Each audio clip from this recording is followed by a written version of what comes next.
إن الحمد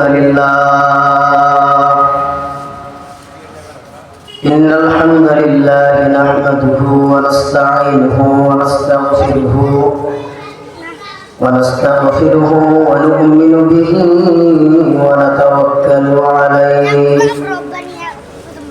ونعوذ بالله من شرور أنفسنا ومن سيئات أعمالنا من يهدي الله فلا مضل له ومن يضلله فلا هادي له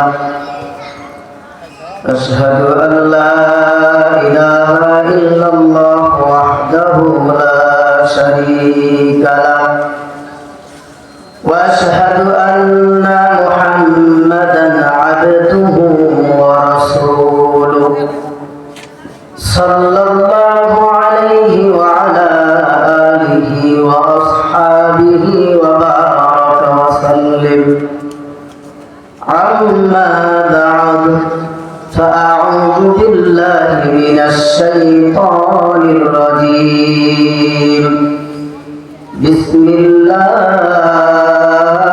الرحمن الرحيم قل هو الله أحد الله الصمد لم يلد ولم يولد ولم يكن له كفوا أحد وقال رسول الله صلى الله عليه وسلم الإيمان بضع وسبعون شعبة فأفضلها قول لا إله إلا الله وأدناها إماطة الأذى عن الطريق الحياء شعبة من الإيمان صدق الله مولانا العظيم وصدق رسوله النبي الكريم ونحن على ذلك من الشاهدين والذاكرين والشاكرين والحمد لله رب العالمين لا إله لا إله لا إله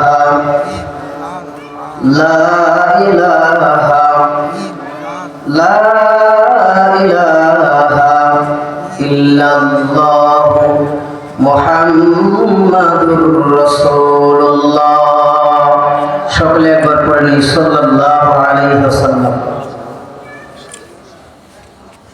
সম্মানিত সুধী, আপনারা কেমন আছেন? ইনশাআল্লাহ ভালো আছি। আলহামদুলিল্লাহ, আপনাদের দয়ায় আমিও ভালো আছি। আজকের এই তাফসীরুল কোরআন মাহফিলে আসতে পেরে বসতে পেরে খুশি না বেজা? অল্প না বেশি?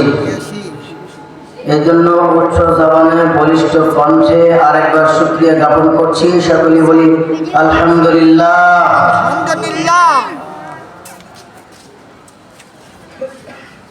আজকে বড় আফ্রিদিয়া নুরানিয়া মাদ্রাসা এতিমখানার উদ্যোগে 35তম বার্ষিক ইসলামী মহাসম্মেলনের সম্মানিত সভাপতি সাহেব, আমার সম্মুখে বসা আমার পিতৃতুল্য বাবাজিরাম, পর্দার আড়ালে অবলা সরলা মা বোনেরা, সকলের প্রতি আমার সালাম। আসসালামু আলাইকুম ওয়া রাহমাতুল্লাহি ওয়া বারাকাতুহু।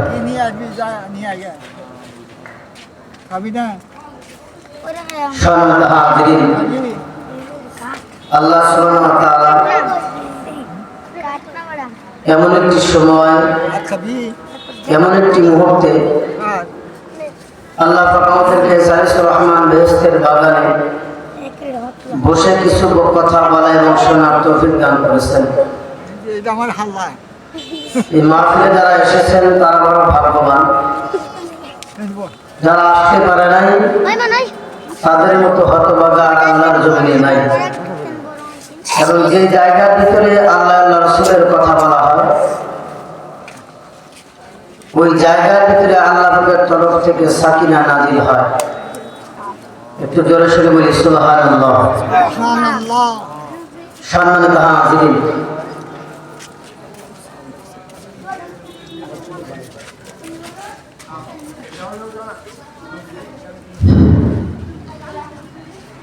আপনাদের সম্মুখে পবিত্র কালাম থেকে ছোট্ট একটি সূরা রাসূল আকরাম সাল্লাল্লাহু আলাইহি ওয়াসাল্লামের অসংখ্য অগণিত হাদিস থেকে একটি হাদিস তেলাওয়াত করেছি। রব্বে কারীম যদি তৌফিক দান করেন সংক্ষিপ্ত আকারে আলোচনা করার চেষ্টা করব ইনশাআল্লাহ। সম্মানিত হাজিরিন, আল্লাহ সুবহানাহু ওয়া তাআলা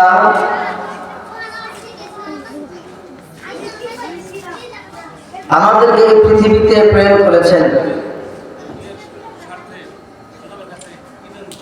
কেবলমাত্র শুধুমাত্র একটা উদ্দেশ্যে। আল্লাহ এই পৃথিবীতে আমাদেরকে প্রেরণ করেছেন, সেই উদ্দেশ্যটা হলো আমরা যেন আল্লাহ পাকের দাসত্ব করি, আল্লাহ পাকের গোলামি করি। আল্লাহ কোরআনুল কারীমে বলে দিয়েছেন, ওমা খালাকতুল জিন্না ওয়াল ইনসা ইল্লা লিয়াবুদুন। পৃথিবীতে জিন এবং ইনসান এই দুইটা জাতিকে আমি আল্লাহ পাক কেবলমাত্র শুধুমাত্র আমার ইবাদতের জন্য আমি পৃথিবীতে তাদেরকে পাঠিয়েছি।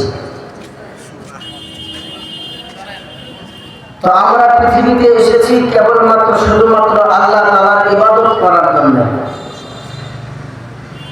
কিন্তু পৃথিবীতে আসার পরে আমরা আল্লাহ তাআলার ইবাদত থেকে গাফিল হয়ে গেছি, আল্লাহ তাআলার হুকুম থেকে আমরা গাফিল হয়ে গেছি।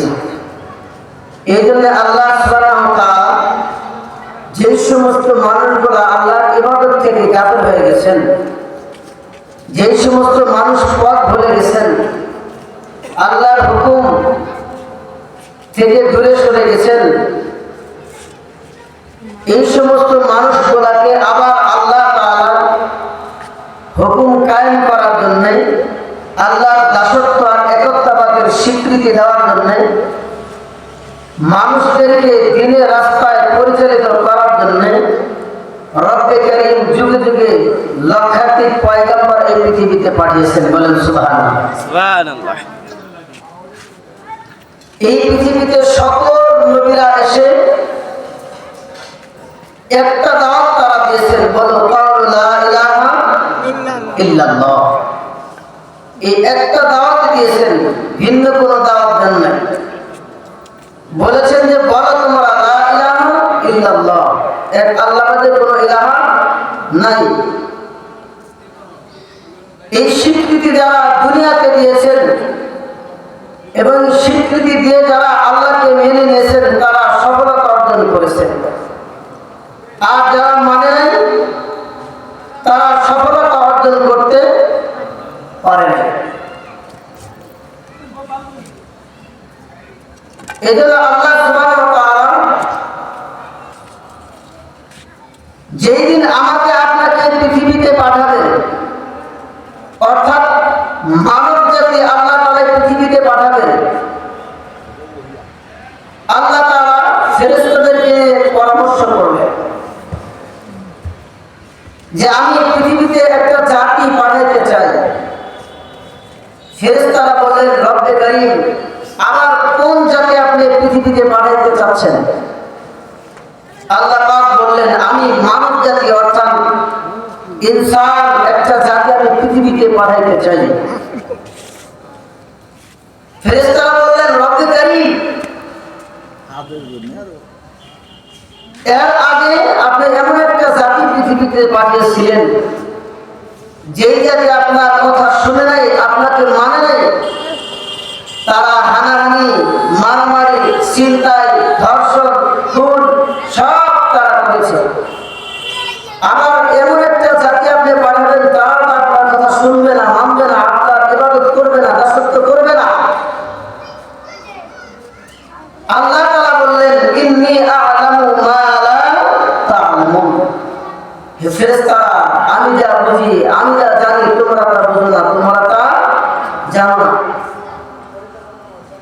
আল্লাহ সুবহানাহু ওয়া তাআলা পরামর্শ করেছেন। কেন? কারণ এই পরামর্শটা হলো নবীদের সুন্নাহ। যে কোনো কাজ করবেন পরামর্শ অনুযায়ী করবেন।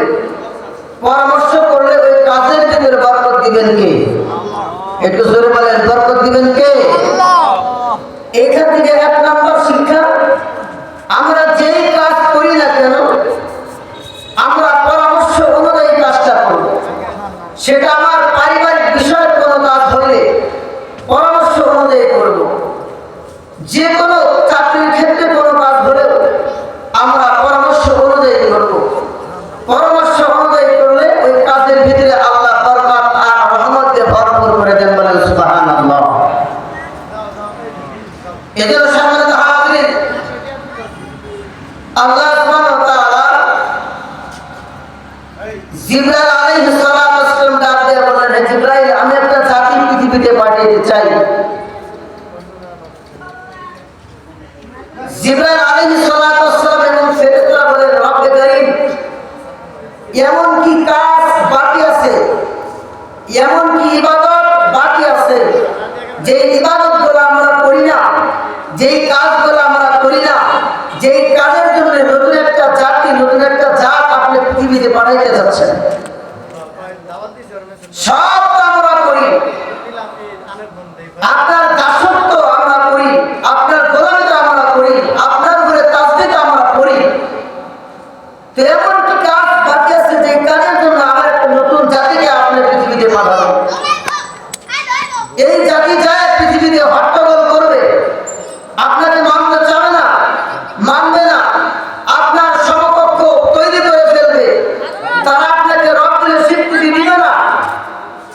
আল্লাহ বলছেন, আমি যা বুঝি তোমরা তা জানো না। অবশ্যই তারা আমার ইবাদত করবে, আমাকে রব বলে স্বীকৃতি দিবে। বলেন সুবহানাল্লাহ। এজন্য সম্মানিত হাজিরিন, আল্লাহ সুবহানাহু ওয়া তাআলা জিবরাইল আলাইহিস সালাতু ওয়াস সালাম ডাক দিয়ে বললেন, ওগো জিবরাইল, আমি আল্লাহ তাআলা মনস্থ করেছি পৃথিবীতে একটা জাতি অর্থাৎ ইনসান জাতি পাঠাইতে চাই। ইনসান জাতি আমি পৃথিবীতে পাঠাইতে চাই। এই জন্য তোমাকে আমি হুকুম করলাম, একজন মানুষের আকৃতিতে, একজন মানুষের আকৃতিতে একটা কঙ্কাল তৈরি করো। হযরতে আদম আলাইহিস সালাতু ওয়াস সালাম, হযরতে আদম আলাইহিস সালাতু ওয়াস সালামের কঙ্কালটা তৈরি করো, একটা ইনসান মানব জাতি তুমি বানাও। আল্লাহ সুবহানাহু ওয়া তাআলা জিবরাইল আলাইহিস সালাতু ওয়াস সালামকে বলার সঙ্গে সঙ্গে হযরত আদম আলাইহিস সালাতু ওয়াস সালামের तमाम বডি বানানোর পরে জিবরাইল আলাইহিস সালাতু ওয়াস সালাম আল্লাহ তাআলাকে ডাক দেন, রব্বুল আলামিন, আপনার কথা মতো একটা জাতি বানাইলাম, আদমের পুরা বডিটাকে আমি বানাইলাম, দেখেন তো আপনার মন মতো হয়েছে কিনা। আল্লাহ তাআলা বলেন, ওগো জিবরাইল, আমি আল্লাহ তোমাকে মানুষের আকৃতি দিয়া একটা কঙ্কাল বানানোর জন্য বলেছি। ঘাট থেকে নিয়ে পা পর্যন্ত তুমি বানাইছো, এরপর বলেছো আমার মন মতো হয়েছে কিনা। জেনে রাখবে, আসমান বানাইছে হাত লাগাই নাই, জমিন বানাইছে হাত লাগাই নাই, লৌহ কলম বানাইছে হাত লাগাই নাই, কিন্তু আমার আদরের মাখলুক ইনসান, এই ইনসানের চেহারাটা আমি আল্লাহ আমার কুদরতি হাত দিয়ে বানাইতে চাই। আমার আদরের মাখলুক ইনসান মানব জাতি যে পৃথিবীতে পাঠাবো, এই মানব জাতির চেহারাটা আমি আল্লাহ আমার হাত দিয়ে বানাইতে চাই। বলেন সুবহানাল্লাহ। মুসলমান ভাই, বোঝার বিষয় হইল, যে জাতিকে আল্লাহ পৃথিবীতে পাঠাইলেন, মহব্বত করে পাঠাইলেন, এই জাতি আজকে পৃথিবীতে আসার পরে আল্লাহর নাফরমানি করে, ঠিক কিনা? আল্লাহকে ভুলে গেছে, আল্লাহর দাসত্ব ভুলে গেছে, আল্লাহর গোলামি ভুলে গেছে। অথচ এই জাতিকে, এই মানব জাতি একটু জোরে বলি সুবহানাল্লাহ। খুব ভালোবেসে বানাইছেন। এরপরে আল্লাহ সুবহানাহু ওয়া তাআলা আমার আপনার চেহারাটা তার হাত দিয়ে বানাইলেন। বানানোর পরে আল্লাহ নিজেই ঘোষণা করেন লাকাদ খালাকনাল ইনসানা ফি আহসানি তাকওয়িম। আল্লাহ সুবহানাহু ওয়া তাআলা বলেন মানুষের অভাবের সুরত আমি আল্লাহ সুন্দর করে বানাইলাম। আমি আল্লাহ তাদের চেহারাটা সুন্দর করে বানাইলাম। যদি একটা মানুষ কালো দেখা যায়, আফ্রিকার যদি হাতের বেলার মতো কালো হয়, তারপর আমার তরফ থেকে পৃথিবীতে যত মাখলুকাত আমি আল্লাহ বানাইলাম, এই সমস্ত মাখলুকাতের ভিতরে ইনসান মানব জাতিকে আমি আল্লাহ তাআলা সুন্দর চেহারা সুরত দিয়া অবায়দার সুরত দিয়া আমি আল্লাহ তাদেরকে বানাইলাম। মানব জাতিকে আল্লাহ সুন্দর চেহারা দিয়ে বানাইছেন, ভালোবেসে বানাইছেন, আদর করে বানাইছেন। কেন? কারণ এই মানব জাতি কার গোলামি করবে? কার? আল্লাহ তাআলার গোলামি করবে। আল্লাহ ঘোষণা করেছেন ওয়া খালাকতুল জিন্না ওয়াল ইনসা ইল্লা লিয়াবুদুন। আল্লাহ সুবহানাহু ওয়া তাআলা বলেন জিন জাতি এবং মানব জাতি কেবলমাত্র শুধুমাত্র আমি আল্লাহ তাআলার গোলামি করবে, মানুষ করবে আমি আল্লাহর গোলামি। আর আমার তরফ থেকে যত মাখলুকাত আছে এই সমস্ত মাখলুকাত করবে বান্দার গোলামি। আমরা কার গোলামি করব? বলেন তো কার গোলামি করব? আল্লাহ, আল্লাহর গোলামি করব। আর অন্য যত কীট পতঙ্গ আছে এরা আমাদের গোলামি করবে। আমরা যখন আল্লাহর গোলামি থেকে গাফেল হয়ে যাব, তখন তারা আমাদের গোলামি থেকে গাফেল হয়ে যাবে। ঠিক কিনা? গাফেল হয়ে যাবে। এজন্য সামনে হাজিরিন, এই পৃথিবীতে আসার পরে যত নবী পৃথিবীতে পাঠিয়েছেন, সমস্ত নবীরাই একটা কালেমার দাওয়াত দিয়েছেন, বলো কাউলু লা ইলাহা ইল্লাল্লাহ। ভিন্ন কোনো দাওয়াত আল্লাহ তাআলা দেন নাই, বরঞ্চ এই দাওয়াতটাই দিয়েছেন। এই দাওয়াত যারা কবুল করেছেন, দাওয়াত যারা কবুল করেছেন, ঈমান যারা গ্রহণ করেছেন, আল্লাহ তাদেরকেই সতর্ক করে দিয়েছেন তোমরা যারা নিজেকে ঈমানদার দাবি করো, কালেমা পড়ে মুসলমান হইলা, জেনে রাখো মুসলমান হয়তো ঠিকই, কিন্তু পরিপূর্ণ মুসলমান হয়ে কবরে যায় না। পরিপূর্ণ মুসলমান না হয়ে কবরে এসো না। পরিপূর্ণ মুসলমান না হয়ে কবরে এসো না। এই জন্য সূরা আল নবী হাদিসের ভাষায় বলেছেন আল ঈমান বিদ'আ ওয়া সাবউনা শু'বা ফাদলুহা কাউলু লা ইলাহা ইল্লাল্লাহ ওয়া আদনাহা ইমাতাতুল আদায় আনিত তরিক আল হায়াউ শু'বাতুম মিনাল ঈমান। সূরা আল-নবী বলেন ঈমানের শাখা ৭৭টি, মতান্তরে ৭০টি শাখা রয়েছে। তার মধ্যে ১ নম্বর শাখা হলো কাউলু লা ইলাহা ইল্লাল্লাহ। এটা হলো ১ নম্বর শাখা। যে ব্যক্তি একবার পড়লো কাউলু লা ইলাহা ইল্লাল্লাহ, আল্লাহর হাবিব বলেন ফাদাখালাল জান্নাহ, কালেমা পড়লে ওই ব্যক্তি জান্নাতের বাসিন্দা হয়ে গেল। ইখলাস নিয়ে কালেমা পড়তে হবে, ঈমান আনতে হবে। আর ইখলাসের সাথে যদি ঈমান আনি, আল্লাহ তাআলা আমার আপনার নামটা জান্নাতের খাতায় লিপিবদ্ধ করে দিবেন। বলেন সুবহানাল্লাহ। তাহলে পরিপূর্ণ ঈমান আনয়ন করতে হবে কিনা বলেন? করতে হবে কিনা বলেন? এই জন্য আল্লাহ সুবহানাহু ওয়া তাআলা আদম আলাইহিস সালাতু ওয়াস সালামকে পৃথিবীতে পাঠাবেন। ফেরেশতা কি করলেন? বানাইলেন। বানানোর পরে আল্লাহ তাআলার কাছে যখন বলেন, আল্লাহ বলেন যে আমার নিজ হাতে বানাবো, আমার এই আদরের মাখলুক আমার নিজ হাতে বানাবো।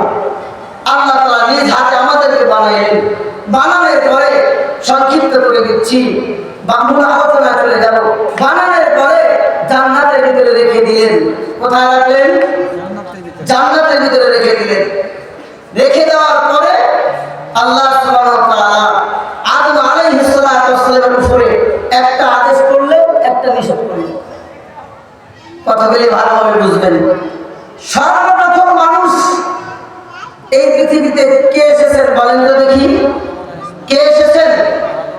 আলাইহিস সালাতু ওয়াস সালাম সর্বপ্রথম মানুষ। এই জন্য এই সর্বপ্রথম মানুষের উপরে এতগুলো দায়িত্ব আর এতগুলো হুকুম করা যায় না, এতগুলো দায়িত্ব তাকে দেওয়া যায় না। যেহেতু সর্বপ্রথম মানুষ পৃথিবীতে আসবেন, তাকে পরীক্ষা এবং যাচাই বাছাই করেই তো পৃথিবীতে পাঠাবেন।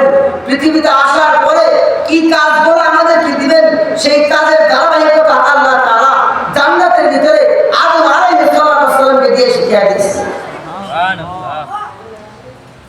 জান্নাতের ভিতরে হযরত আদম আলাইহিস সালামকে আল্লাহ তাআলা রাখলেন। আল্লাহ তাআলা রাখার পরে ঘোষণা করলেন, হে আদম, জান্নাতের ভিতরে তোমাকে রেখে দিলাম। আদম আলাইহিস সালাম জান্নাতের ভিতরে থাকলেন। এরপরে জান্নাতের ভিতরে থাকার পরে আদম আলাইহিস সালামের মন তেমন ভালো লাগে না। আল্লাহ তাআলা বুঝতে পারলেন আদমের একজন সঙ্গীর দরকার।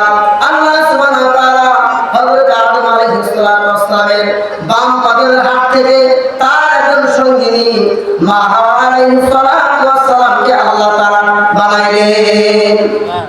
বানানোর পরে এই দুইজন যখন জান্নাতের ভিতরে আছেন, আল্লাহ তাআলা হযরত আদম আলাইহিস সালাম ডাক দিয়ে বলেন, ও আদম, আমি তোমাকে একটা আদেশ করলাম আর একটা নিষেধ করলাম। ওয়াকুল্লা ইয়া আদম উসকুন আনতা ওয়া যাওয়াতুকাল জান্নাহ ওয়া যাওয়াতুকাল জান্নাতা ওয়া কুলা মিনহা রাগাদান হাইসু শি'তুমা ওয়া লা তাকরাবা হাযিহি আশ-শাজারাতা ফাতাকুনা মিনাল যালিমিন। আল্লাহু আকবার।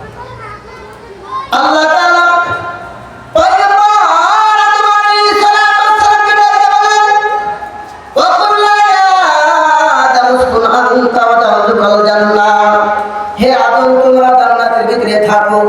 জান্নাতের ভিতরে যত ফল আছে, যত নিয়ামত আছে, এগুলি ভক্ষণ করো, ব্যবহার করো, দেখতে থাকো। জান্নাতের ভিতরে আমি আল্লাহ পাকের তরফ থেকে যত নাজ নিয়ামত দিয়ে সাজানো আছে, এগুলি ব্যবহার করো, কোনো নিষেধ নাই, এগুলি ব্যবহার করো। জেনে রাখো, জান্নাতের ভিতরে এমন একটা গাছ আমি আল্লাহ বানাইলাম। এই গাছের নাম হলো সাদা গাছ। এই গাছের নিকটে কখনো তুমি যাইবা না। আল্লাহ একটা আদেশ করলেন, ওয়াকুল্লা ইয়া আদম উসকুন আনতা ওয়া যাওয়াতুকাল জান্নাহ, হে আদম, জান্নাতের ভিতরে থাকো, জান্নাতের সব কিছু ব্যবহার করো। ওয়াকুলা মিনহা রাগাদান হাইসু শি'তুমা ওয়া লা তাকরাবা হাযিহি আশ-শাজারা। একটা হলো আদেশ, জান্নাতের ভিতরে থাকো, সব ভক্ষণ করো। দ্বিতীয় নাম্বার হলো নিষেধ, হাযিহি আশ-শাজারা, কখনো সাদার গাছের নিকটে যাবা না, কদম ফল খাইবা না। যদি কদম ফল একবার ভক্ষণ করো, ফাতাকুনা মিনাল যালিমিন, তাহলে জেনে রাখো তুমি জালিমদের অন্তর্ভুক্ত হয়ে যাবে।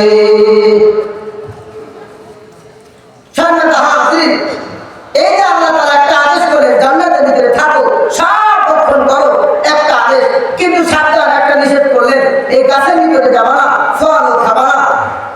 যখন গর্দম খাইছেন, শয়তানের ধোঁকা করে সংক্ষিপ্ত করে দিচ্ছি।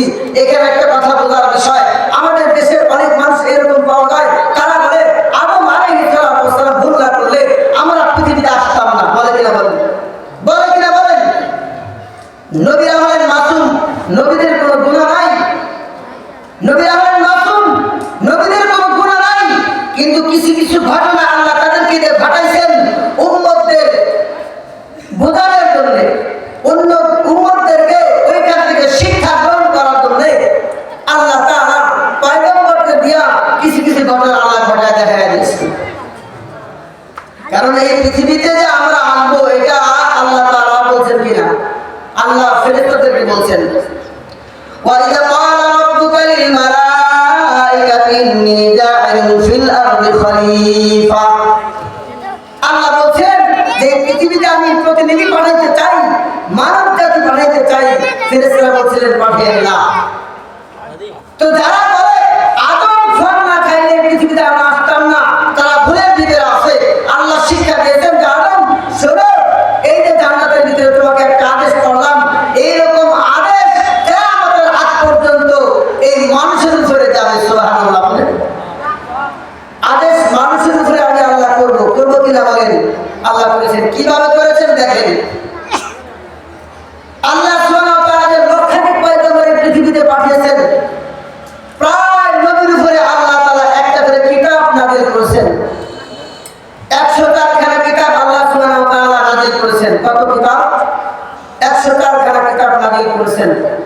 100 খানা সহিফা, 8 খানা হলো কিতাব।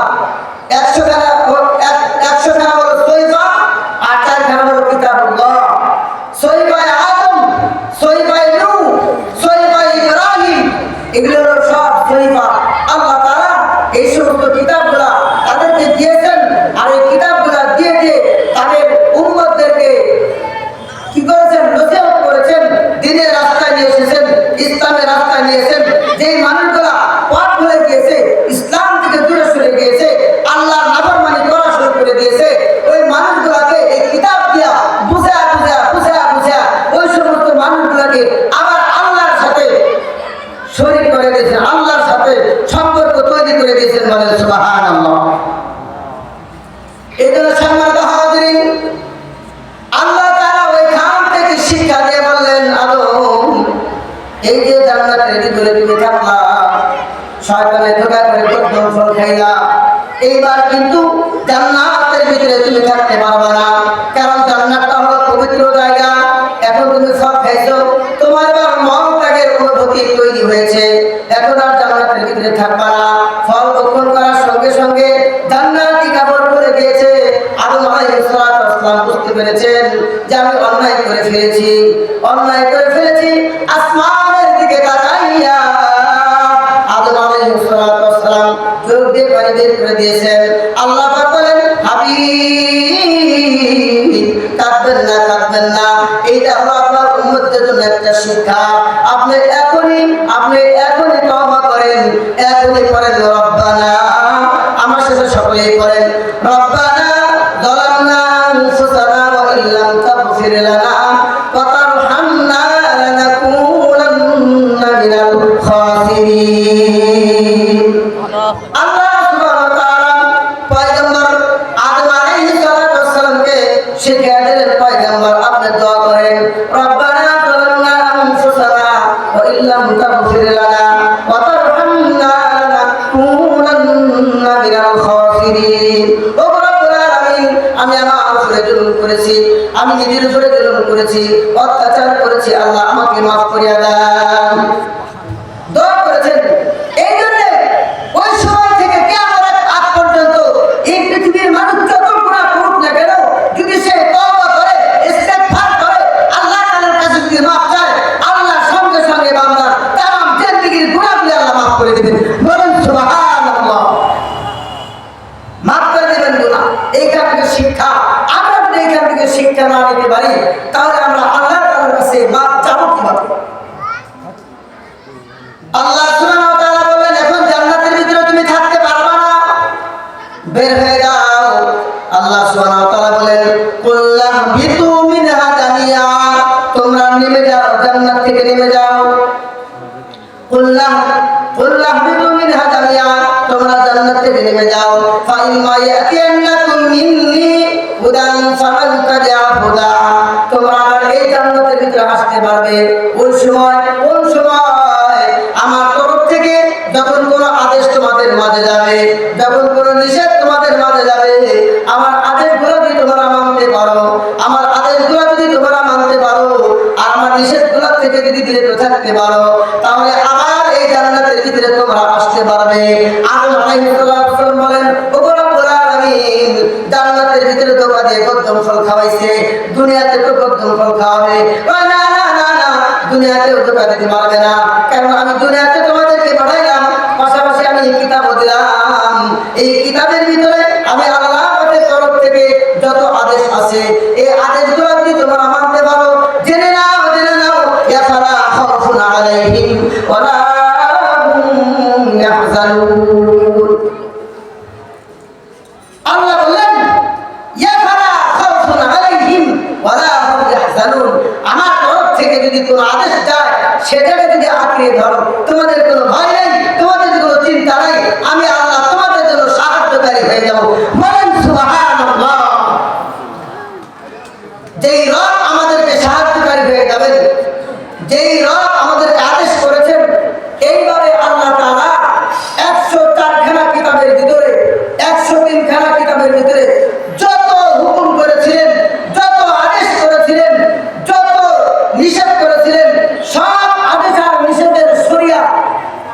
না, শরিয়া সব হাদিসগুলি একটা কিতাবে বান্ডিল করেছেন, সেটা হলো কোরআনুল কারীম। বলেন সুবহানাল্লাহ।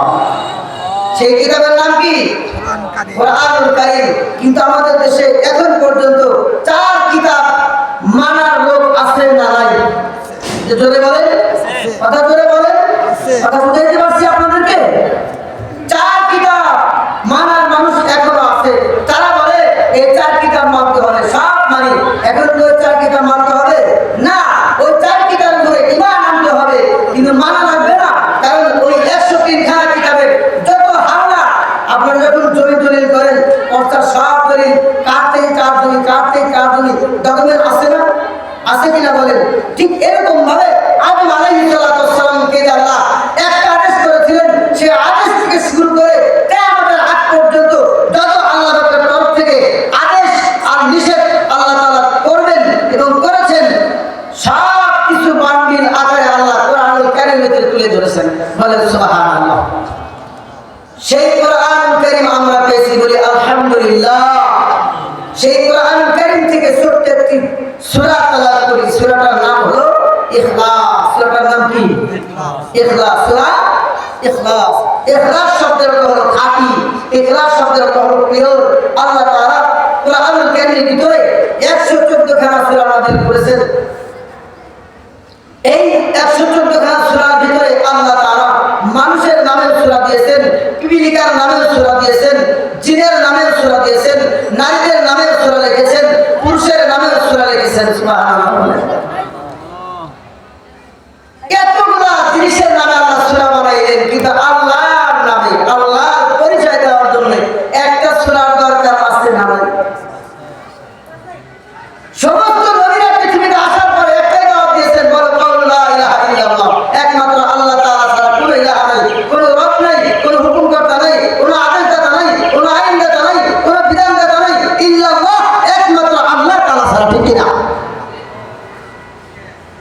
এই আল্লাহ ছাড়া কোনো আইনদাতা আছে বলেন? বিধানদাতা আছে? রিজিকদাতা আছে? নাই।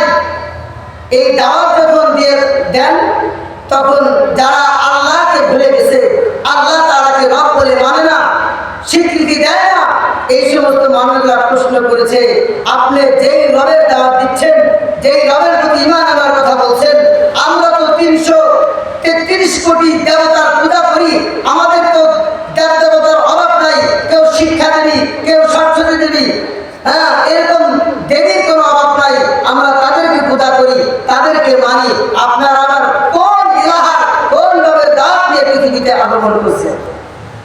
এরকম প্রায় নবীদেরকে জিজ্ঞাসা করেছেন। তো আল্লাহ সুবহানাহু ওয়া তাআলা এই সূরাটা তার পরিচয় হিসেবে আল্লাহ তাআলা তুলে ধরেছেন। সুবহানাল্লাহ বলেন। এই সূরাটার ফজিলত কি? এই সূরাটার ফজিলত হলো, যে ব্যক্তি সূরা ফাতিহার সাথে এই সূরাটা পড়বে, আল্লাহ তাআলা তার আমলনামায় একটা কোরআনুল কারীম খতমের সওয়াব দান করবেন। বলেন সুবহানাল্লাহ। শুধু তাই নয়, এই সূরাটা যে ব্যক্তি বেশি বেশি তেলাওয়াত করবে, আসমান এবং জমিনের উপরে, আসমানের নিচে এবং জমিনের উপরে যেই বেশি এই সূরাটাকে বেশি মহব্বত করবে, বেশি ভালোবাসবে, পড়বে, আল্লাহ তাআলা তার মান আর সম্মান বৃদ্ধি করে দিবেন। সুবহানাল্লাহ বলেন। এই সূরাটা বেশি বেশি পড়ার দরকার আছে না নাই? আছে না নাই? এক সাহাবী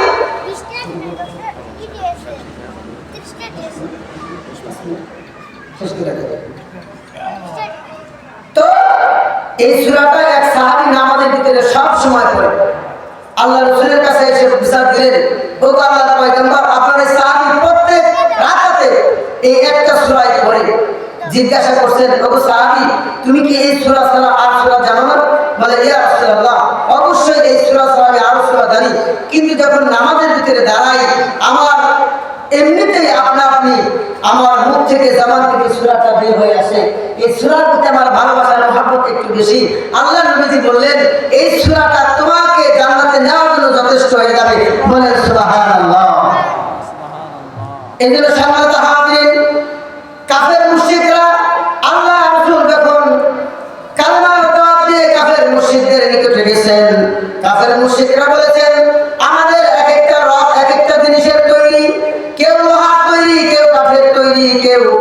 বাঁশের তৈরি। আপনি যে রবের দাওয়াত নিয়ে আসছেন বলেন তো আপনার রব কিসের তৈরি? আপনার রব কয়জন? আল্লাহ রাসূলকে ঘোষণা দিতে বললেন। আল্লাহ তাআলা সূরা নাযিল করে দিয়ে বলেন, ওগো পয়গম্বর,